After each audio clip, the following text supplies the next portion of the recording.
I always thought Lily and I had a good thing going. After 8 years of marriage, we weren't one of those couples who still danced around the kitchen or made out in public, but we had history. A house we'd remodeled together. A dog named Scout that she insisted on naming after To Kill a Mockingbird. Inside jokes about how I snored like a freight train or how she could never parallel park if her life depended on it. But lately something felt off. It started small, canceling date nights for work dinners. Her phone suddenly requiring a password when it never had before. She was quieter around me, more guarded. And then there were the clothes. Lily was never the type to obsess over her looks, but now she was coming home with expensive lingerie and new dresses she didn't wear around me. "Who's the lucky guy?" I joked once, trying to keep it light. She laughed it off, but there was something in her eyes. A flicker of guilt or maybe fear. That stuck with me. Then, 2 weeks ago, I caught her staring at her phone with a stupid grin on her face. She didn't hear me walk into the room, and when I asked what was so funny, she nearly jumped out of her skin. "Just a meme from work," she said, locking her phone and putting it face down on the coffee table. That was the moment I knew. Not suspected. Knew. Last night, everything came to a head. Lily was asleep beside me, her phone buzzing softly on the nightstand. Normally, I wouldn't have thought twice about it. But this time, I couldn't ignore the pit in my stomach or the way my pulse quickened. She was snoring lightly, her arm draped over Scout, who was curled up at the foot of the bed. I stared at her phone for what felt like hours, debating with myself. Was I really going to do this? Invade her privacy? Was I ready to find out the truth? The buzzing stopped, and for a moment, I thought about rolling over and forcing myself to sleep. But then it buzzed again, and again. I reached for it, my hand trembling as I unlocked it. Lily's password wasn't hard to guess. It was Scout's name, of course. The messages hit me like a freight train. There they were. Dozens of texts from a number saved as Alan W. My breath caught as I read the first one. "Can't stop thinking about you. Last night was incredible. When can I see you again?" My hands went clammy as I scrolled further. Pictures. Not just texts, but pictures. Lily in a lace bra I'd never seen before. Lily smiling in bed. And then him, Alan Westbrook. Shirtless, his graying hair messy, his smirk smug. It didn't take long to piece it together. Alan W. was Dr. Alan Westbrook, Lily's gynecologist. The guy she'd been seeing for years. My stomach churned as I kept scrolling, finding message after message detailing their meetups. Some at his office after hours, others at motels a few miles away. "Don't forget our next appointment on Thursday, winky face." The bastard had turned their professional relationship into his personal playground. And Lily, my Lily, had let him. I dropped the phone on the bed and stared at the ceiling, my mind racing. How long had this been going on? Was I just some oblivious idiot who couldn't see the signs? Did our entire marriage mean nothing to her? I wanted to wake her up right then and there, to shove the phone in her face and demand an explanation. But something stopped me. Maybe it was pride.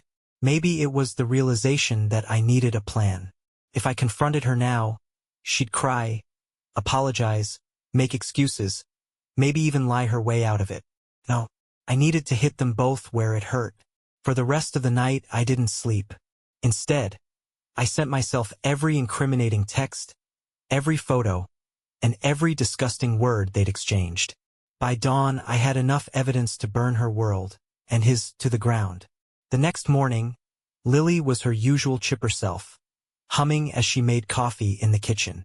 "You look tired," she said, handing me a mug. "Rough night." I stared at her, wondering how she could pretend everything was fine, how she could smile at me like that, knowing what she'd done. "Yeah," I said flatly. "Didn't sleep much." She didn't notice the edge in my voice. Or maybe she did and just didn't care. As she leaned in to kiss me goodbye, I turned my head slightly, letting her lips graze my cheek instead of my mouth.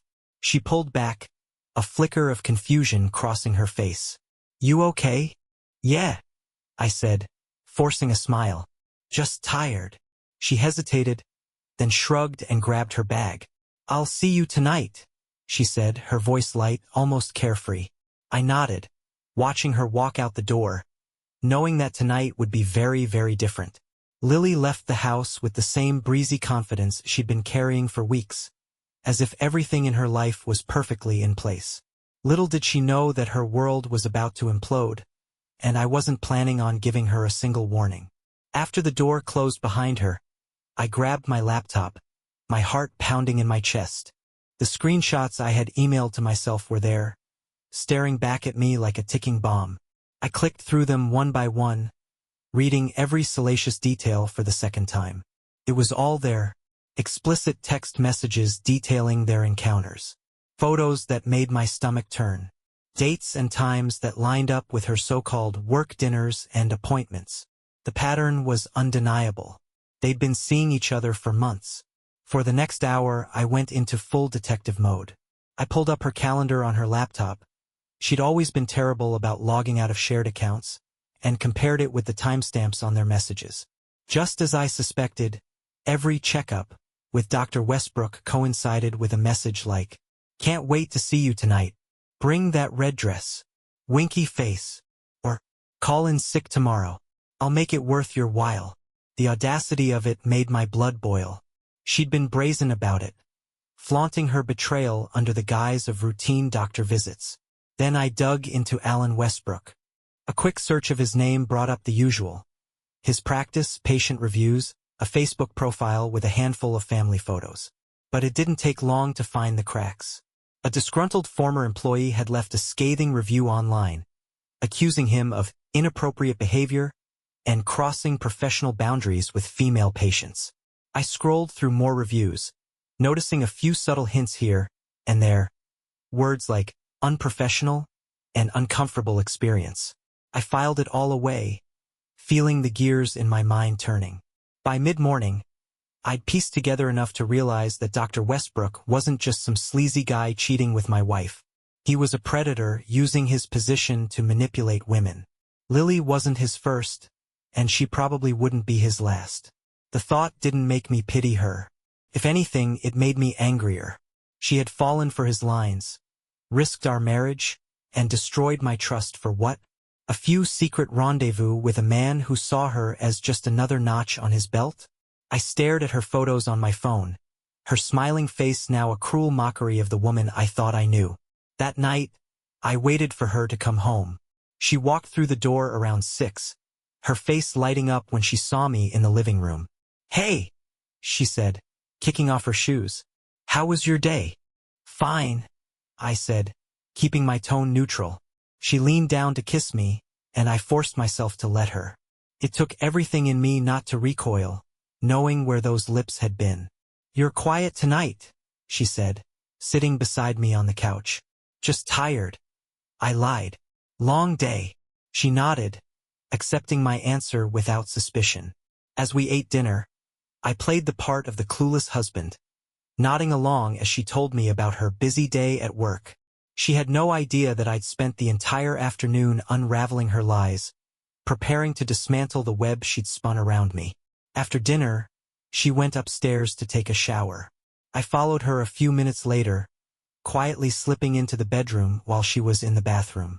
Her phone was on the nightstand, charging, and I picked it up without hesitation. The password was still the same, Scout. Once inside, I navigated to her messages with Westbrook. Sure enough, there were new ones from earlier that day. "Missing you already. Lunch tomorrow?" Her reply, "Can't wait. Same place." My jaw tightened as I scrolled further, finding more explicit exchanges.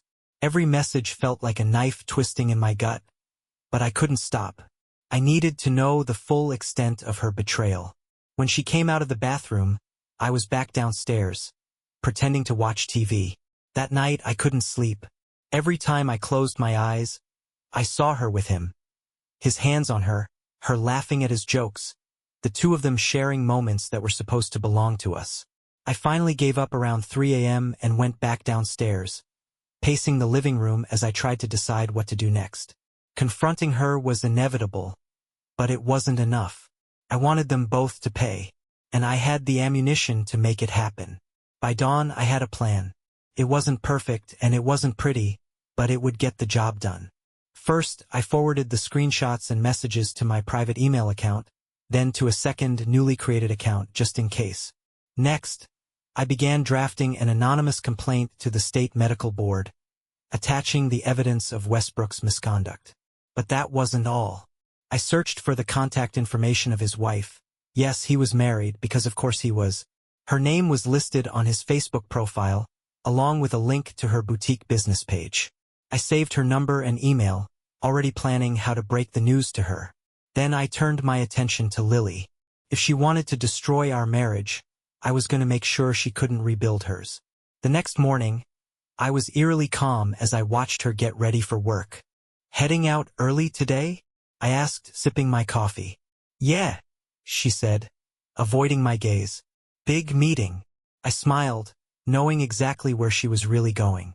"Have a good day," I said, my tone dripping with fake sincerity. She hesitated for a moment, then kissed me on the cheek and left. As the door closed behind her, I stood there, coffee mug in hand, a small, bitter smile on my face. "Big meeting," I muttered under my breath. "Yeah, we'll see about that." By the time Lily walked out the door for her big meeting, I was ready. It wasn't enough to know she'd cheated. It wasn't even enough to confront her and hear whatever hollow excuses she had lined up. No, I wanted them both to feel it, to lose everything the way they'd stolen everything from me. The coffee in my hand had gone cold by the time I started making calls. The first was to the state medical board. I kept my tone steady, professional, almost bored as I relayed my concern about Dr. Alan Westbrook's relationship with his patients.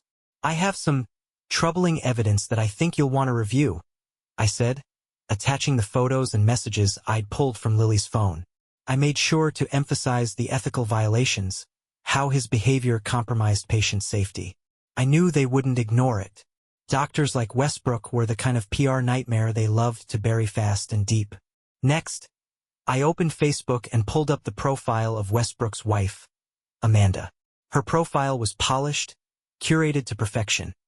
A collection of family photos, motivational quotes, and updates about her small boutique.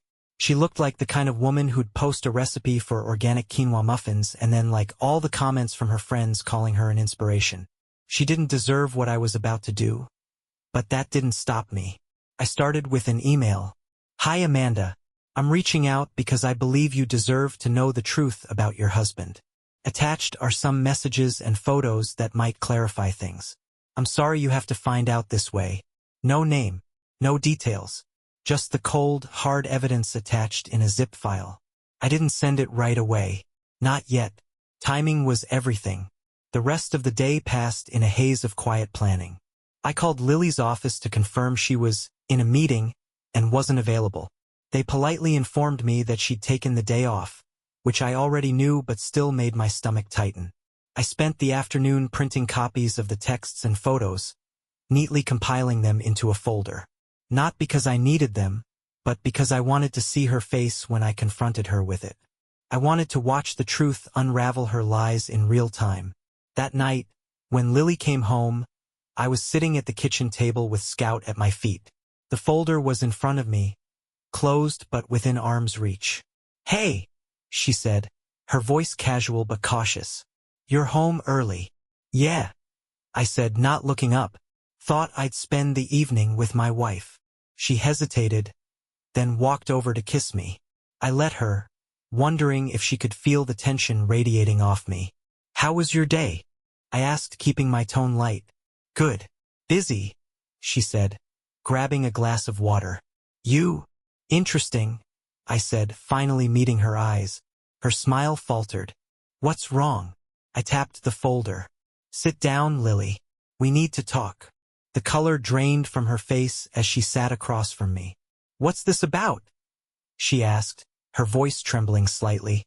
I opened the folder and slid the first page across the table, a printed screenshot of one of her messages to Westbrook. Her eyes widened as she read it, her hands trembling. "Ethan, don't," I snapped, my voice cold.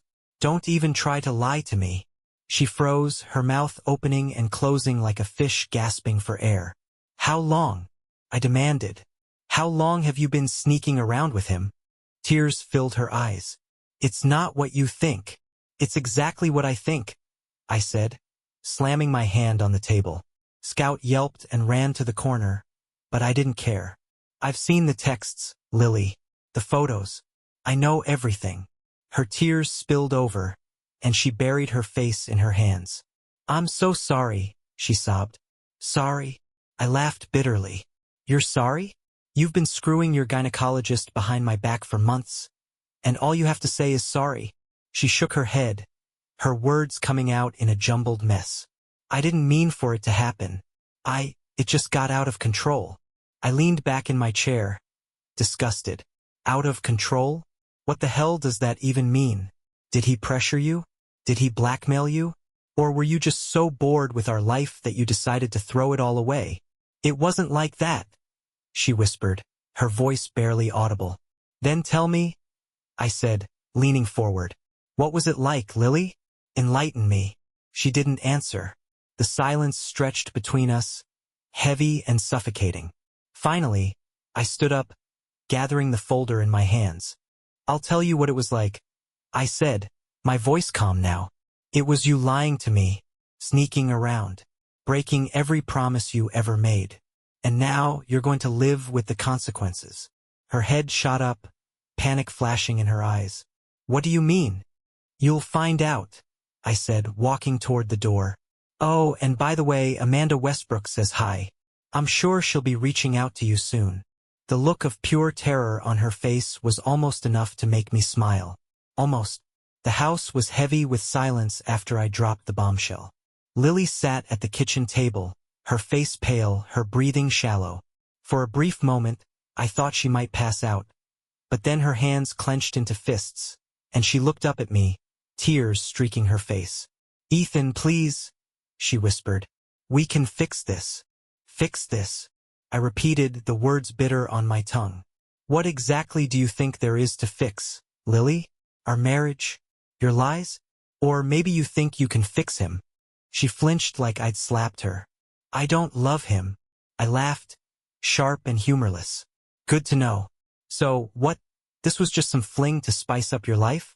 Something to make you feel alive while I was out here busting my ass to build our future. It wasn't like that, she said, her voice shaking. Then what was it like? I snapped, stepping closer. Tell me, Lily. Explain to me how you ended up screwing the guy who's supposed to check your pap smears. She buried her face in her hands, her shoulders shaking as she sobbed. I don't know, she choked out. It just happened. Oh, it just happened? I said, my voice rising. What, did you trip and fall into his lap? Don't insult me, Lily. At least have the decency to own what you've done. She looked up, her eyes red and swollen. I was lonely, she said, her voice barely above a whisper. You were always so busy with work, and I felt invisible. Invisible, I spat. Are you kidding me? Everything I've done, every hour I've worked has been for us. For you. I know, she said, her voice breaking. I know, and I hate myself for what I did. But I didn't plan this, Ethan. I swear. It got out of control. Her words hung in the air, and for a moment, I felt the faintest flicker of pity. But it was quickly snuffed out by the image of her with him. The texts, the photos, the lies. Do you even know how pathetic that sounds? I asked, my voice cold. You felt invisible, so you turned to the one man who could exploit you the most? What kind of excuse is that? I wasn't thinking, she said, tears streaming down her face. No, I said, shaking my head. You were thinking. You were thinking about yourself. About what you wanted. And now, because of your selfishness, I have to live with this. I'm sorry, she said again, reaching for my hand. I pulled away, the disgust rising in my chest. Don't touch me. She sat back, her hands trembling in her lap. What are you going to do? I didn't answer right away. Instead, I leaned against the counter, staring at her like she was a stranger. Well, for starters, I said, my voice icy. I've already sent everything to the medical board. Westbrook's days of playing doctor with his patients are over. Her eyes widened, panic flashing across her face. You reported him? Damn right I did, I said. What? Did you think I was just going to let this slide? That I'd sit back and let you keep sneaking around while he keeps preying on women? He wasn't preying on me, she said quickly, her voice defensive. Maybe not at first, I said. But that's what he does, Lily. I looked him up. He's got a history of this kind of crap. You're not the first, and you wouldn't have been the last. She opened her mouth to argue, but I cut her off. And don't think you're walking away from this unscathed, I said, my voice low and dangerous. You've humiliated me. You've betrayed me. So now you're going to face the consequences. Her face crumpled. Ethan, please. I'll do anything. Just don't. It's too late for that, I said, cutting her off again. You made your choices, Lily. Now you have to live with them. The rest of the night passed in a blur. Lily begged, pleaded, and cried, but I refused to budge.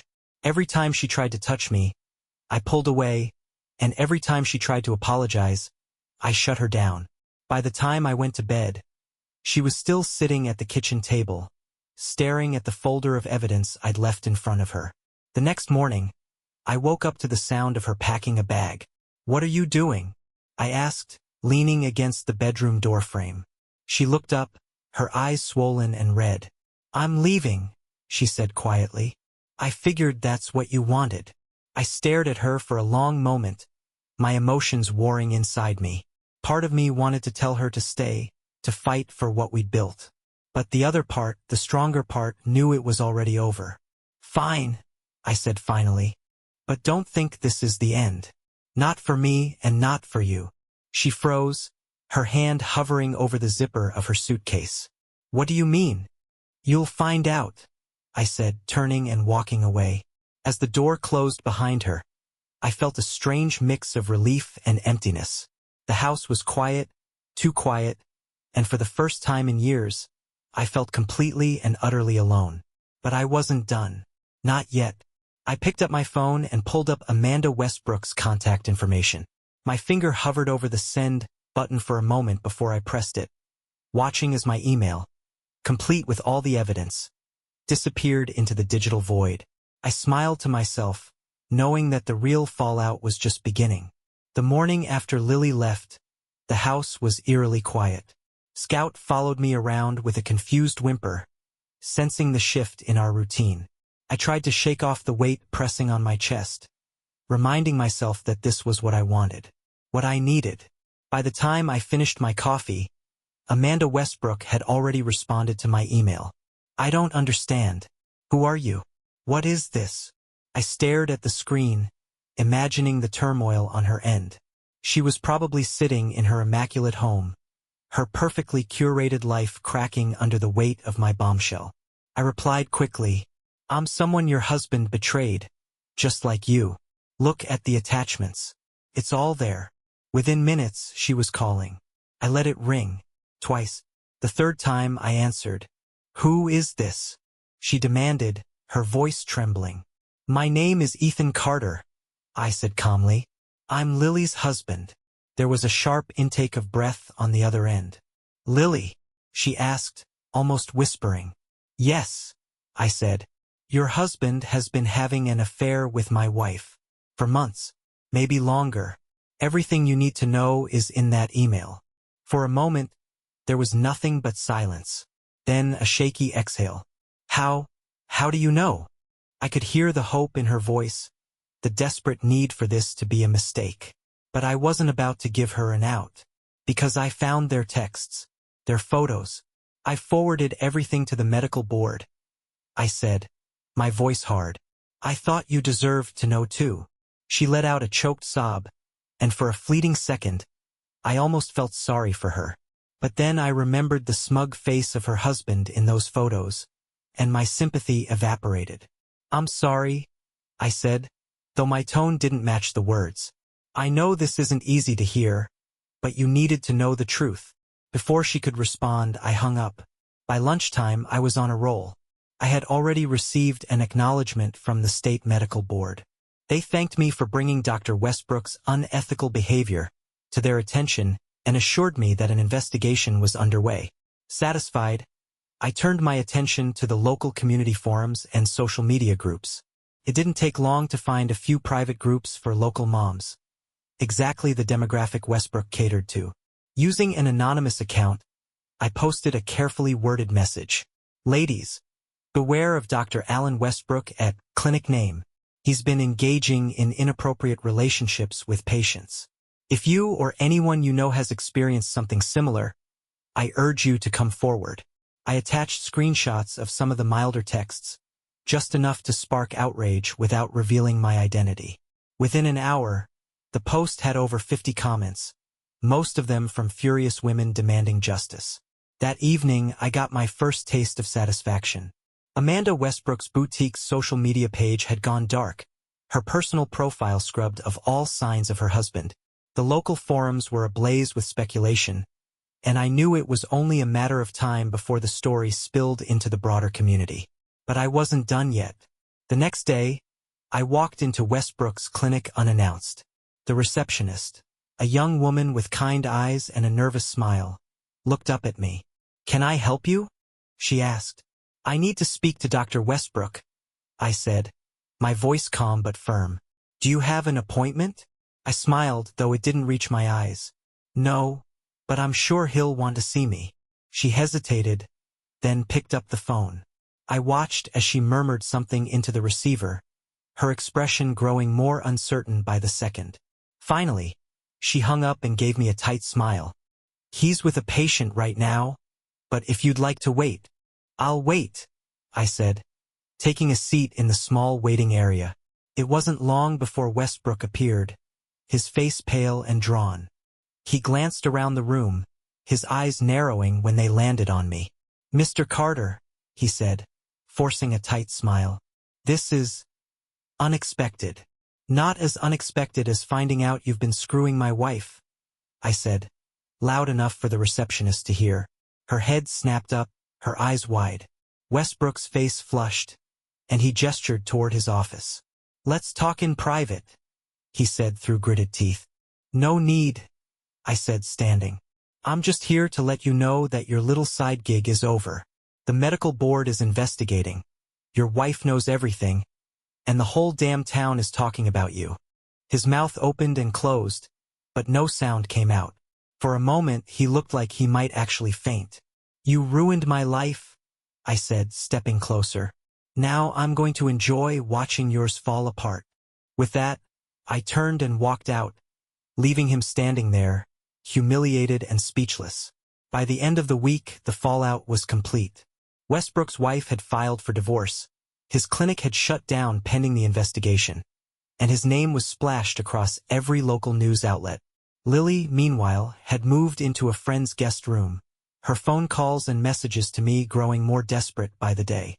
I ignored them all, but the real victory came when I saw her at the grocery store a week later.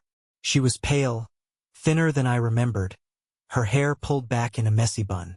When she saw me, her eyes filled with tears, and she started toward me. "Ethan," she said, her voice trembling. "Please, can we talk?" I stared at her for a long moment, then shook my head. "There's nothing left to say," I said coldly. Her face crumpled, and she turned away, disappearing down the aisle. As I walked out of the store, I felt a strange sense of closure. The pain was still there, but so was a quiet satisfaction. They had both destroyed my life, but now theirs were in ruins too. The days after my revenge unfolded like the closing act of a tragic play. Everyone involved had their parts to suffer through. Lily, Alan Westbrook, his wife Amanda. But now, finally, the chaos had settled. I wasn't left unscathed. Revenge doesn't heal wounds. It only distracts from them. The nights were still long and quiet, Scout lying at my feet while I stared at the ceiling. But the emptiness wasn't as suffocating as it had been before. The first tangible fallout came when I received an email from the state medical board. "We appreciate your report concerning Dr. Alan Westbrook. Following our investigation, his license has been revoked due to ethical violations and misconduct. Thank you for bringing this matter to our attention." I read it twice, then leaned back in my chair. A part of me wanted to feel triumphant, but all I felt was a grim sort of satisfaction. He'd never touch another patient again. But the news didn't stop there. A few days later, the local paper ran a story. Prominent gynecologist loses license amid scandal. It was front-page news in our town. The article detailed the investigation, the complaints, and the allegations that had surfaced since my post in the community forum. Other women had come forward, some with stories eerily similar to Lily's. He was finished. Lily, meanwhile, had been relegated to social purgatory. Her friends, the ones she used to gossip with over mimosas, had all distanced themselves. The whispers followed her everywhere. At the grocery store, the gym, even Scout's veterinarian office. I wasn't cruel enough to deny her visits with Scout. She came by once a week, her eyes pleading for conversation, but I kept things brief. She'd sit on the floor, hugging Scout while tears ran silently down her cheeks. One day, as she was leaving, she turned to me at the door. "Ethan," she said softly, "do you think you'll ever forgive me?" I stared at her, searching for any trace of the woman I'd married. She looked broken, worn down, but there was no denying that she'd brought this on herself. "I don't know," I said honestly. She nodded, her shoulders slumping as she walked away.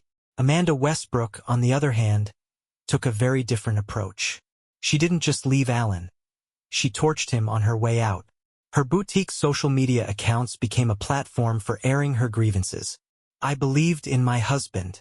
I trusted him. But his betrayal, both to me and his patients, is unforgivable. I'm filing for divorce and taking the necessary steps to ensure he never rebuilds what he destroyed. Her post went viral in our small-town circles.